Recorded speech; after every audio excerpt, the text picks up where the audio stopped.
We're going to talk now about financial statements and in particular, the balance sheet and the income statement. Those are two uh, financial statements that will help you to keep you on track. And they're basically really very simple to understand. You just have to know a little bit about the mechanics. So let me pull those up right now. We're going to pull up, these are the PowerPoint slides for chapter 2. And I'm going to, kind of skip through some of this. Please read this at your leisure. But there is, of course, a lot of good information in here. I'm not going to say that if you read the entire PowerPoint, you're going to get all the information. Some of it was just there as a tool for when I was teaching. But since we are looking at a video right now, I'm going to sort of point out some of the things that you want to look at in more detail. Okay, so let's move on. We're now on slide number 5. A few true statements here. It's hard to get where you need to go if you don't know where you are. And financial statements will help you to find what that location is. Financial statements tell you where you are. The balance sheet reports your assets, and that assets is anything that you own. Liabilities, which is anything that you owe. And net worth, which is the difference between what you own and what you owe. And the balance sheet is as of a specific day or date. Okay, so we'll talk more about that as we get into the discussion. An income statement, on the other hand, this reports how you did over a period of time. Basically, the way an income statement works, you see the word income there, okay? You determine, you total up all of your income for a period of time. Usually, one of the best ways of doing this is to do it on an annual basis. But if you're doing budgeting, you may want to break it out on a monthly basis or even a quarterly basis. Also on the income statement, aside from your income, you're also going to show what your, hello there. You are also going to show what your expenses are. So we'll talk a little bit about expenses, and then the difference between the income and the expenses, assuming it's a positive number, that gets added to your net worth. It's as though this is money you didn't spend, so it's part of what it is that you own. Now, on the times when you spend more than you earn, then you have a negative net worth for that period of time. So that winds up deducting some of the funds from your balance sheet. Let's talk in a little bit more detail about that. All right, so this chart gives you an explanation of the relationship between financial plans and financial statements. So look at this at your leisure, but understand that you're making plans here, but the financial statements are the reality. This is what you really have. Your balance sheet is a listing of all of your assets and liabilities and net worth at a particular point in time. The income and expense statements, those are for a period of time. So that's one of the big differences between the two. All right, so let's talk a little bit more about a balance sheet. All right, so hopefully you can read this. What you notice, and remember, the formula for a balance sheet, it takes different forms. Assets minus liabilities equal net worth. The other way to look at it is liabilities plus net worth equals assets. So you can also look at your balance sheet as what is it that you own and who has a claim against what it is that you own. Meaning, for example, that if you own a house, that would certainly be an asset of yours. But if there's a mortgage on that house, then the bank has a claim against your property for the amount of the loan. The same thing would apply if you have credit card debt or student loan debt.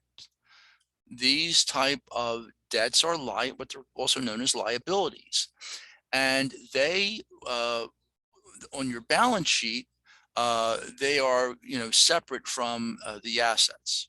So the way that you typically will break out a balance sheet is the assets that can be converted to cash quicker are typically at the top of the balance sheet for the assets. And those that you can't sell very quickly, like real estate or retirement plans, maybe a car, uh, things of that nature, things that are of a tangible nature, those tend to be listed lower on your balance sheet.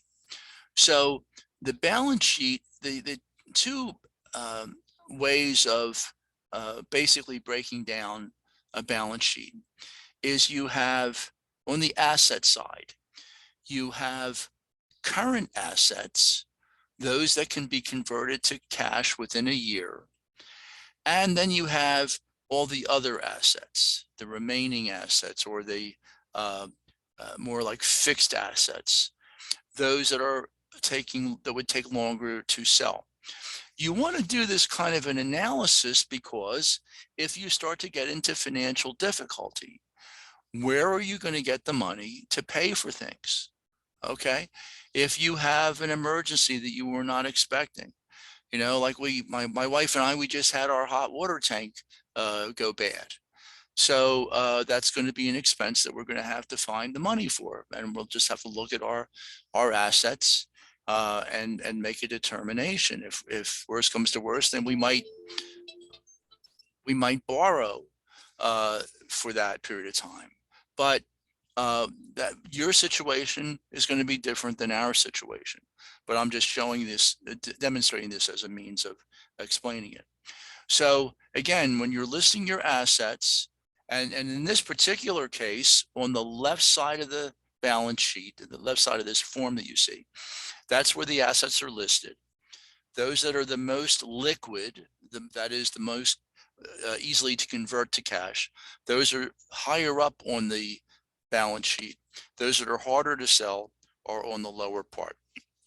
Now, on the right side of the balance sheet, if you look closely, you'll see liabilities and net worth.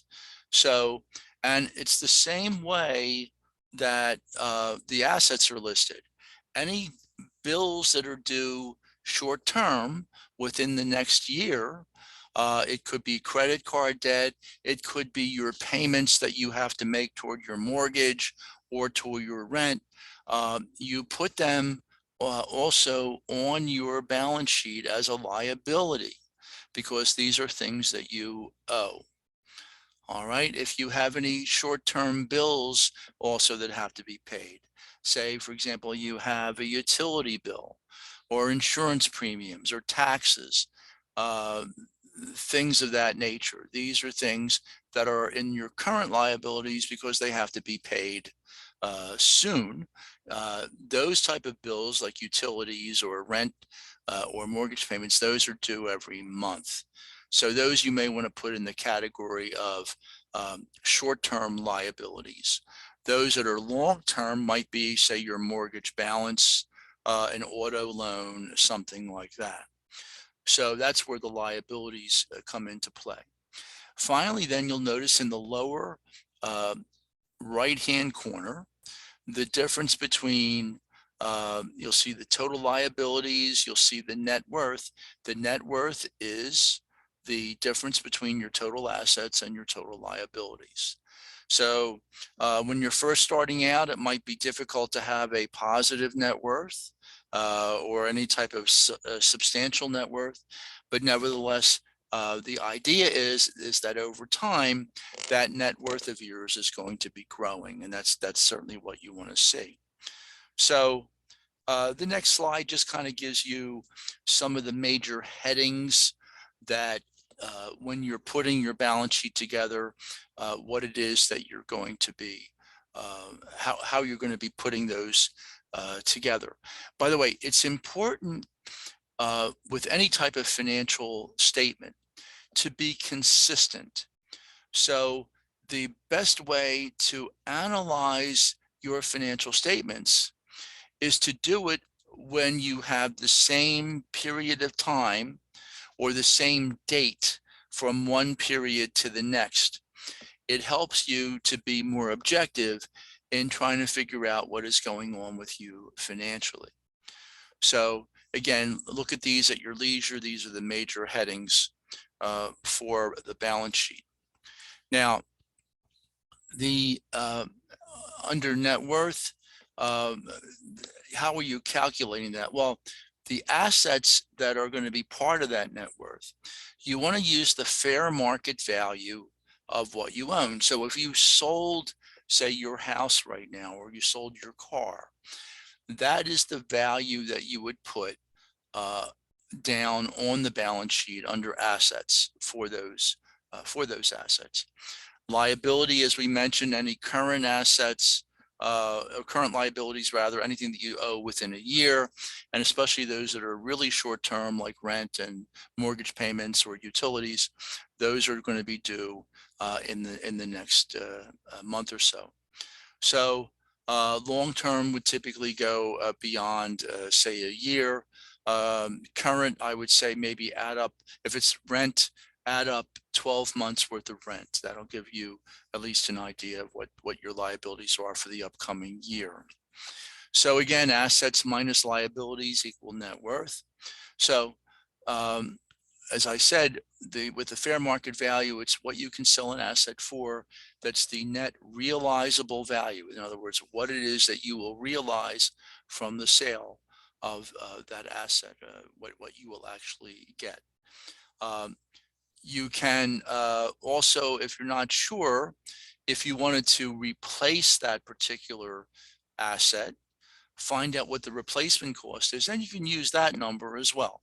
Just make sure that you specify on your balance sheet that that is actually what it is.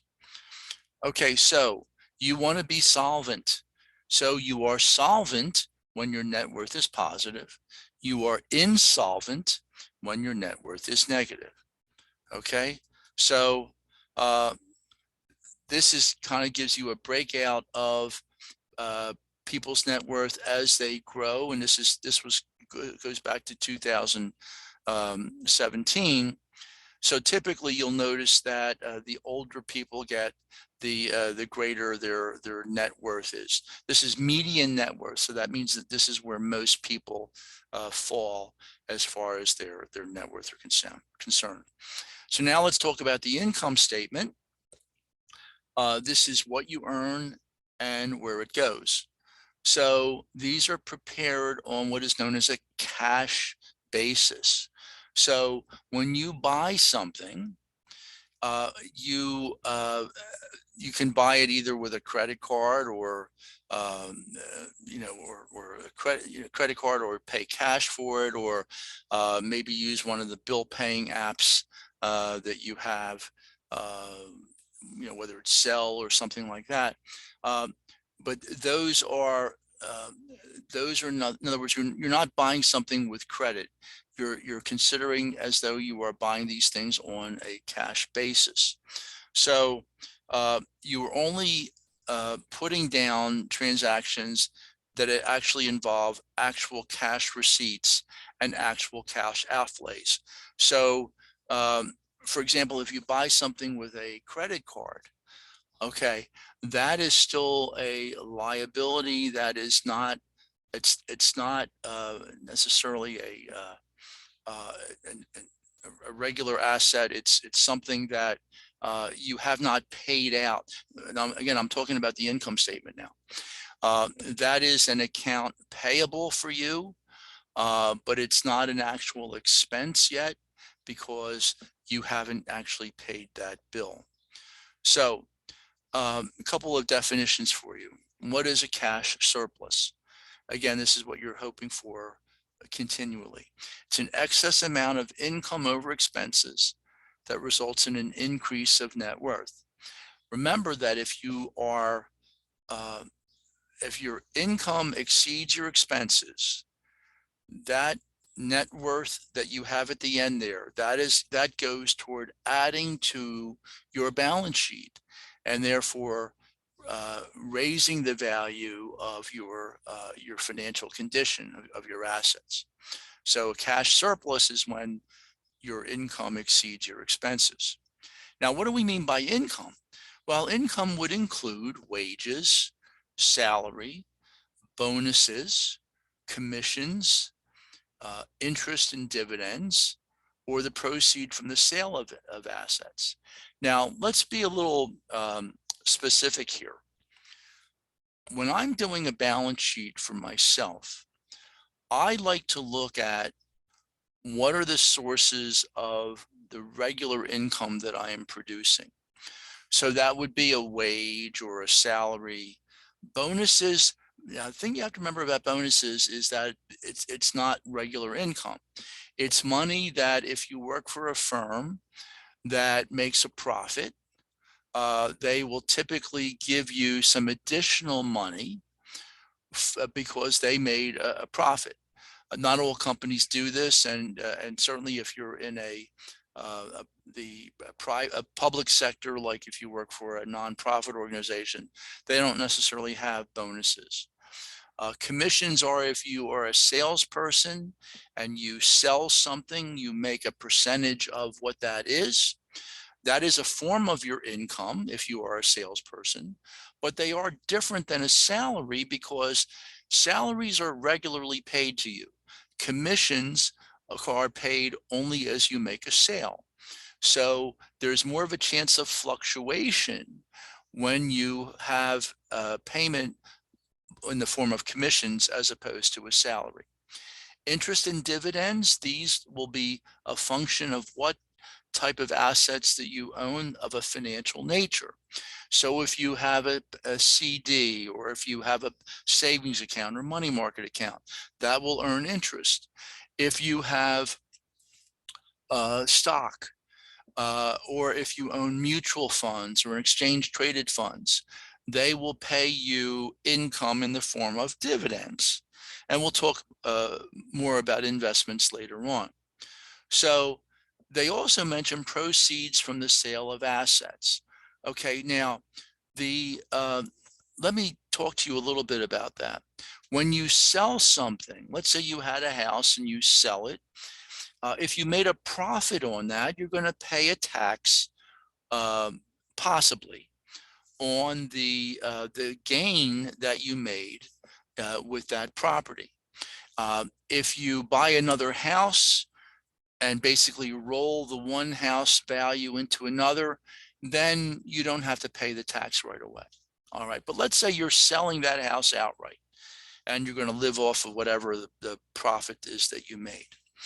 Well, if you made a profit on the sale of that house, so you sold it for more than your expenses that you incurred to buy it, that is a form of income. Now, again, this is not income that occurs regularly every day, unless you're in the real estate business and this is what you're doing, you're buying and selling real estate. Maybe you're flipping homes or something like that. But if this is just a case where you're selling your home, it's not quite the same type of income as it would be compared to if you were a salary person or if you were on commission. So you just have to sort of keep that in mind, that this is something that's not going to happen all the time necessarily. Expenses, on the other hand, involve money that is spent on living items, living expenses. So put a roof over your head, whether it's rent or mortgages, food, okay, automobile expense, insurance, taxes, all of these things, repayment of debt, student loan debt, for example. All these things are a form of expenses. So these are what are deducted then from the income. And then the difference is hopefully a cash surplus. Now, some major headings when you are putting an income statement together, this is, you can use this as a guide to help you to see what your particular situation is. Income is on this, on the left side here, expenses are on the right. So some of them maybe I missed here, transportation. Let's say you don't own a car, or maybe if you do own a car, but maybe you take public transportation to get to work. Well, that's certainly money that's coming out of your pocket. So that is going to be an expense for you. Anything that you have to pay in the form of medical, whether it is the premium for the cost of the insurance, or if you have to pay out of pocket for something, that is also part of your medical expenses. Clothing, if you're buying furniture, all of these items are things that are going to be money coming out of your pocket. If you go to a restaurant, okay, a restaurant, that is certainly an expense for you. I will sort of tell you as an aside right now, especially for young people, one of the biggest killers of your budget is in situations where you're going out to eat too much. It's wonderful to be able to buy your own lunch or go out to dinner every so often, but those are expenses, and those are expenses that if you do them too often, they're going to negatively impact your financial condition. The big one to watch is your lunch. Okay, so if you're going out every day to buy your lunch, you would be amazed if you cut that down to maybe once a week and brought your own lunch. You're going to save yourself a lot of money over time. Not necessarily every day, but when you add up all the savings that you're creating on a day in and day out basis, you are going to be that much better financially. So one more item here for you. How do the average people spend their money? This kind of gives you a breakout. This was based again on 2017. Food is roughly 13% of your budget. Housing is about 34%. Clothing, 3%. Transportation, 18%. And also understand too, these were as of 2017. So since that time, if certain items like maybe transportation may have gone up for you, whether it's in the form of public transportation going up in cost, or the expenses for fuel, for gasoline, these type of things may affect these percentages, and certainly infecting your balance sheet. So, okay, so this is all I want to say right now at this point, and I may have one other brief video for you. So stay tuned. Thank you.